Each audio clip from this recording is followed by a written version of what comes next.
Hey, big love to you all. I'm back. Managed to do it 2 days in a row. Things are looking good.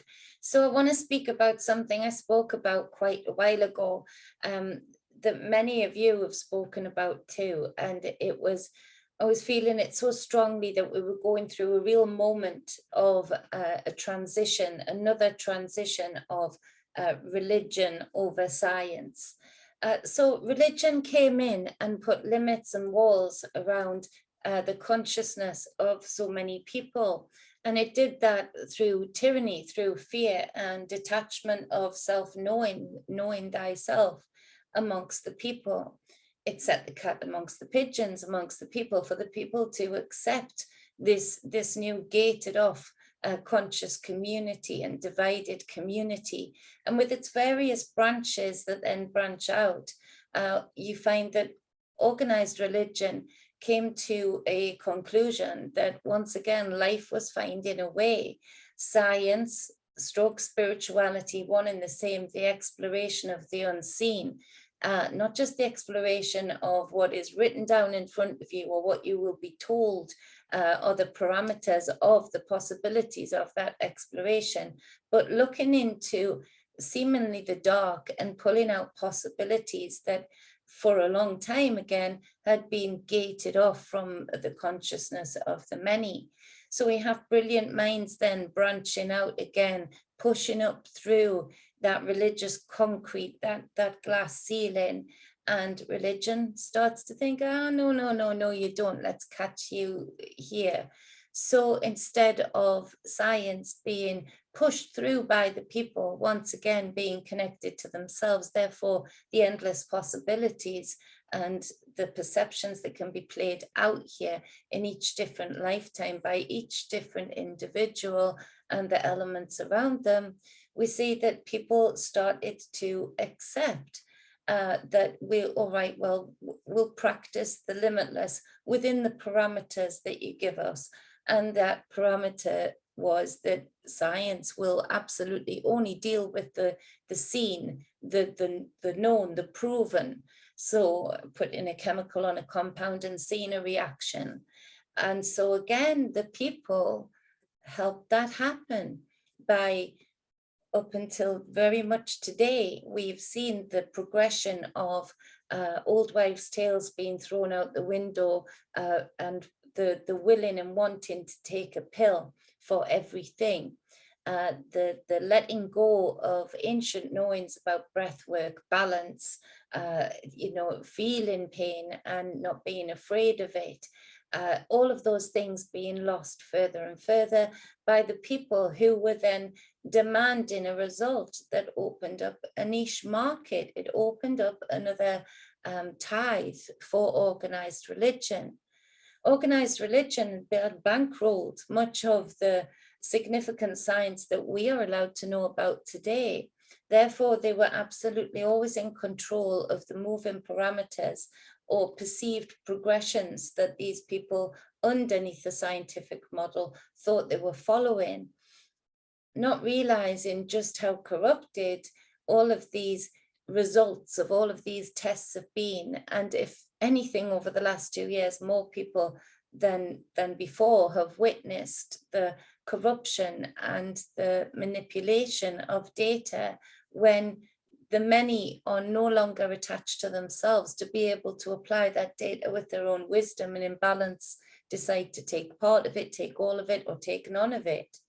And so that transition once again is completed through fear and tyranny, through accepting limitations outside of self from an organized religious standpoint.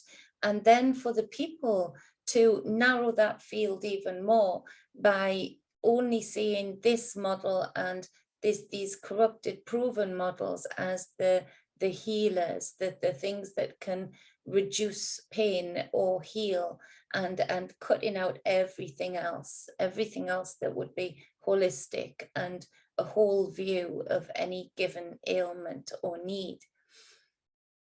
We've seen this transition come to a crescendo, as came up in my readings, that we, if ever, should be able to see now that religion is science, and science, for what we know it, has been a very cheap, shoddy, corrupted rip-off of what the possibilities of applying real exploration in spirit and in science is. Once that starts to break through again, they have to have a cyclical lockdown of commitment, oaths. And for me, they've had a huge amount throughout this whole ritual of the last 2 years. We have seen more than ever this religious model shining through the so-called scientific model, where people are afraid of the unseen.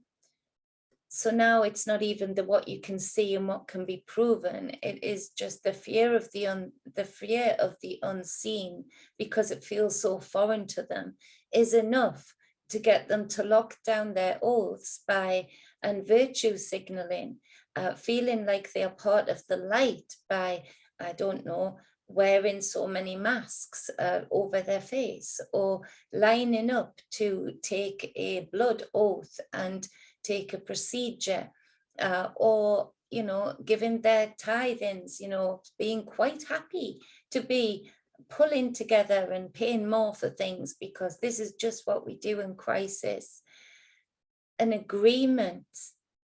But we haven't just seen it in what I can see in this so-called movement of people that have again been hijacked by actors, put in place via their egos, via themselves, or again via religious bodies.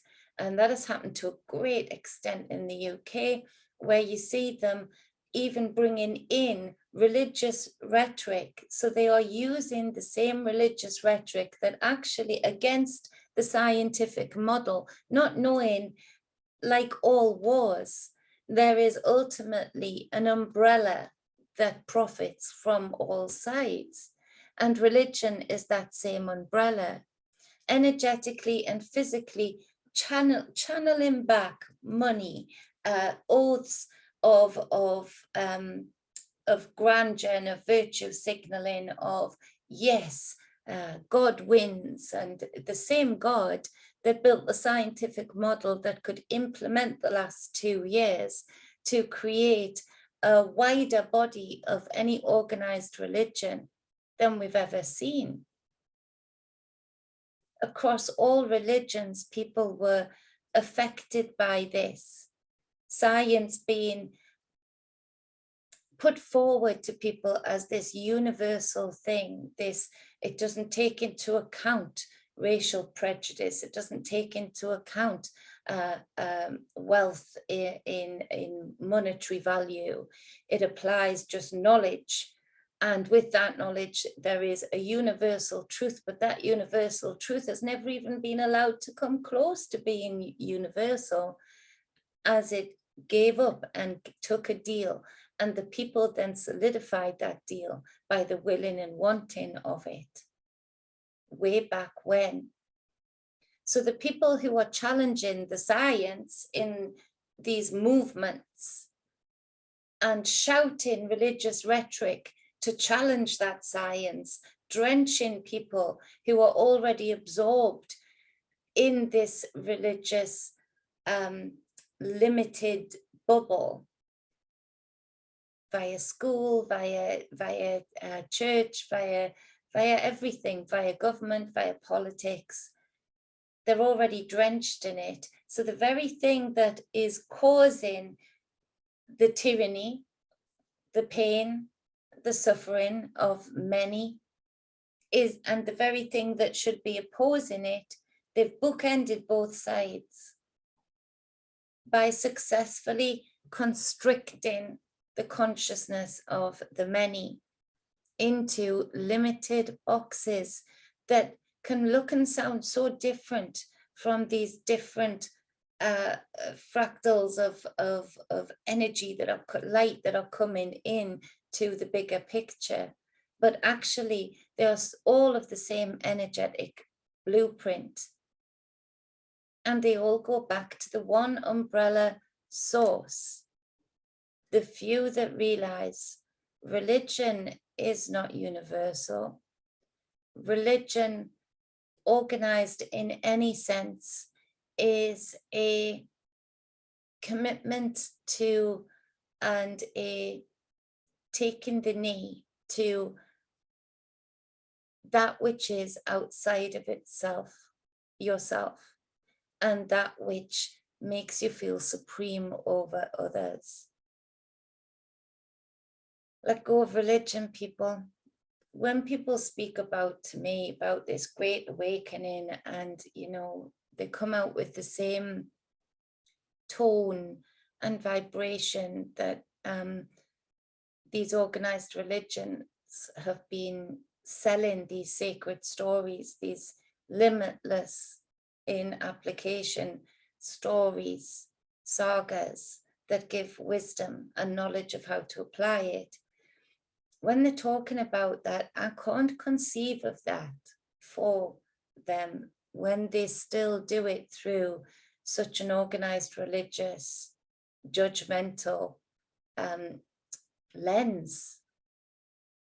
It would be impossible to speak about unity and in the same breath speak about your religion being the supreme one, your people being the chosen ones, regardless of their intent or their moral values, just because they have virtue signaled, given a nod to the same one God complex that hides in so many disguises amongst the people.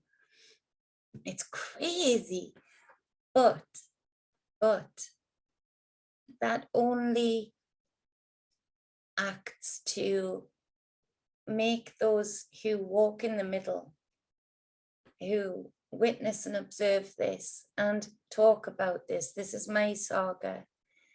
It makes it only that much easier to hone in on that discernment and see others who do not seek to put gates and fences around consciousness, but seek to really dig in to the knowledge, but never ever without digging in to the wisdom and how to apply it. It only makes those depths of darkness and brightnesses of lights in people like that brighter and more knowable, more moving. So, maybe this is part of it, that maybe that part of me that sees the contrast of more negative, limited connotations on all sides of these people, that I can then see that are far less judgmental or far more loving and expansive and open.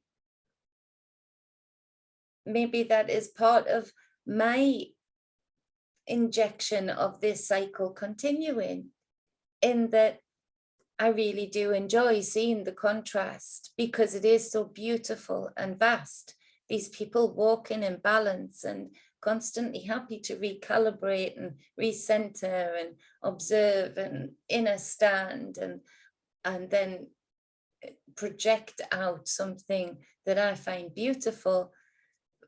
We are one of those cogs in the wheel. That loving of that experience for me is a cog in the wheel that turns this whole thing.